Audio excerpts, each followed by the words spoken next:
আমার বাবা করে গেছে ৬০-৬৫ বছর। আমার দাদা তো গত হয়ে গেছে, দাদা দেখি নেই। দাদা এই কাজ করতে আমাকে জাতিগত ব্যবসা সূত্রধর, আমরা এইটাই ব্যবসা। অন্যান্য জাতি কাজ শিখছে আমাদের কাছ থেকে, কিন্তু সবাই এখন করতে পারে, টুকটাক পারে না তা না। নলগোড়া সুটের বাড়ি, এখান থেকেই আমার মালগুলি তৈরি করে নেয় বিভিন্ন জায়গা থেকে। বিক্রমপুর থেকে আসে, অনেক দূর দূর থেকে আসে, অর্ডার দিয়ে মাল নিয়ে যায়। তো আগের তুলনায় দাম অনেক বেশি।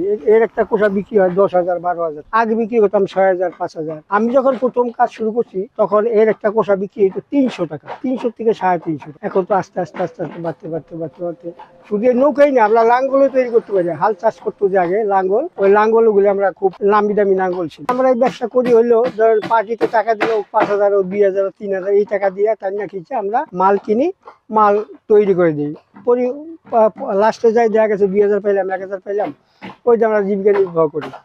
যদি সরকার পক্ষ থেকে আমাদের কিছু সহযোগিতা করে তাইলে আমরা খুব সুন্দরভাবে এই কাজটা করতে পারি। আমি ব্যবসা যাই বা জাতিগত ব্যবসা অন্য কোথাও ব্যবসা করি, কিন্তু ব্যবসা আমার খুব ব্যবসা লাভ হয় না, কাঠের দাম অনেক খরচ হয়ে যায়। আমার কোন রকম রাইল বাঁচতে পারি। আর সেদিন সবজি এখন ট্রাক্টর ভালোই বিক্রি, শীতের সময় খুব কম বিক্রি হয়। পড়াশোনার পাশাপাশি এই কাজগুলো আমার ফ্যামিলিকে সহযোগিতা করি। জ্যৈষ্ঠী, আষাঢ়, শ্রাবণ ৩ মাসের ব্যবসা। তবে আমরা আরো আগে শুরু করতে পারি ব্যবসাটা, এখন তো দিয়ে সারা যায় না। যদি টাকা থাকতো, ওরকম ১-১ লাখ টাকা থাকতো, তাহলে আগে মাল কিনে রেডি করে আমরা বানাইতাম। এখন আমরা বিক্রি করলে লাভবান হইতাম। এখন পার্টির টাকাতে আমরা পার্টিতে করে দিই।